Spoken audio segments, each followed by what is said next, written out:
Assalamualaikum warahmatullahi wabarakatuh.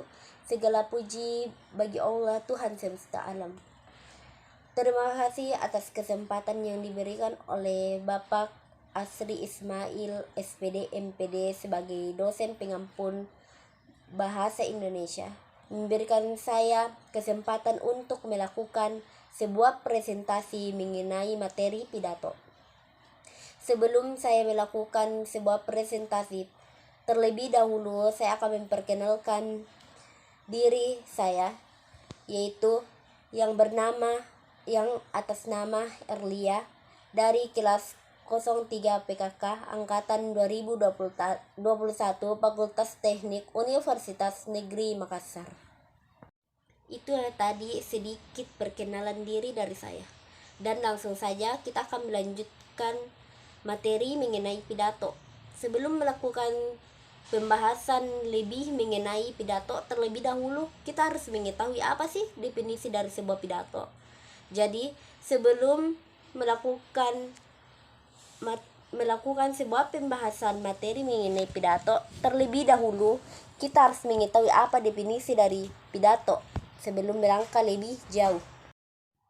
Menurut Wikipedia, definisi dari sebuah pidato adalah suatu ungkapan pikiran dalam bentuk kata-kata yang diungkapkan kepada orang banyak, seperti menyambut kedatangan tamu, melaksanakan hari besar tertentu, dan sebagainya. Adapun beberapa tujuan pidato, yakni yang pertama adalah untuk memberikan pemahaman atau informasi kepada orang lain. Maksudnya di sini mungkin orang berpidato bertujuan untuk menyampaikan sebuah informasi. Contohnya seperti di era sekarang ini marak diperbincangkan di sosial media mengenai COVID-19. Disitulah seseorang biasa melakukan sebuah pidato mengenai apa sih yang dimaksud dengan COVID-19, bagaimana penanganannya, dampak yang akan ditimbulkan jika terkena virus COVID-19. Dan yang kedua yaitu untuk meyakinkan pendengar dengan cara argumentatif. Di sini artinya bahwa seseorang berpidato memiliki sebuah alasan agar pendengar lebih cenderung terpengaruh. Dan yang ketiga yaitu untuk menghibur pendengar. Mungkin maksudnya di sini menurut saya menghibur pendengar maksudnya ketika seseorang melakukan pidato, terkadang ada sebuah kata-kata lucu yang dia keluarkan sehingga orang yang mendengarkan pidatonya pun merasa terhibur dan tertawa bersama-sama. Mungkin menurut saya seperti itu. Dan yang keempat yaitu untuk mempengaruhi pendengar dengan tujuan tertentu. Mungkin maksudnya di sini contohnya seseorang caleg melakukan sebuah pidato di tengah-tengah masyarakat, pasti ada sebuah tujuan tertentunya. Contohnya dia ingin memperkenalkan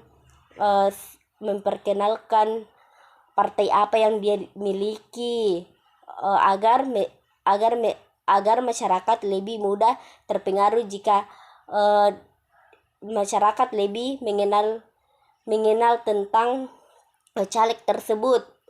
Seperti ada tujuan tertentunya untuk menyampaikan sebuah pidato. Adapun struktur pidato, yang pertama adalah judul. Ketika ingin mengambil judul, kita harus menggugah rasa ingin tahu pendengar agar ketika melakukan pidato orang merasa ingin tahu apa sih yang ingin kita sampaikan sehingga melakukan sebuah pidato. Dan yang kedua adalah pembuka, berisi tentang salam pembuka. Contohnya Assalamualaikum warahmatullahi wabarakatuh, atau bisa juga menggunakan selamat pagi untuk orang-orang non-muslim, dan ucapan penghormatan dan ucapan struktur struktur acara yang akan dilaksanakan. Yang ketiga adalah isi. Isi maksudnya di sini berisi materi yang akan diselesaikan atau dipaparkan oleh pembicara dalam pidato. Dan yang keempat adalah penutup, berisi simpulan dan harapan atas apa yang disampaikan oleh pembicara. Dan yang terakhir adalah salam. Dalam salam berisi tentang ucapan terima kasih dan ucapan salam seperti wassalamualaikum warahmatullahi wabarakatuh. Atau bisa juga dibilang selamat siang atau selamat malam, selamat pagi. Adapun metode membaca pidato, yang pertama adalah metode membaca naskah. Contohnya pada pidato ketenagaraan, pidato sambutan dan sebagainya. Dan yang kedua adalah metode menghafal. Metode menghafal ini tidak melihat naskah ketika melakukan sebuah pidato. Dan yang ketiga adalah metode impromptu atau metode spontan, di mana pidato dilakukan secara mendadak tanpa ada persiapan. Dan yang terakhir adalah metode ekstemporan. Adapun jenis-jenis pidato, yang pertama pidato pembuka. Pada pidato ini yaitu pidato singkat yang dibawakan oleh pembawa acara. Dan yang kedua adalah pidato pengarahan yang bertujuan untuk memberikan pengarahan tentang sesuatu. Dan yang ketiga adalah pidato sambutan. Pidato dibawakan oleh seseorang ketua suatu acara atau kegiatan. Yang keempat adalah pidato peresmian. Pidato yang disampaikan oleh orang-orang penting dalam peresmian suatu acara. Dan yang kelima adalah pidato laporan. Pidato yang berisi laporan akhir kegiatan tertentu. Dan yang keenam adalah pidato pertanggungjawaban atas acara yang telah dilaksanakan.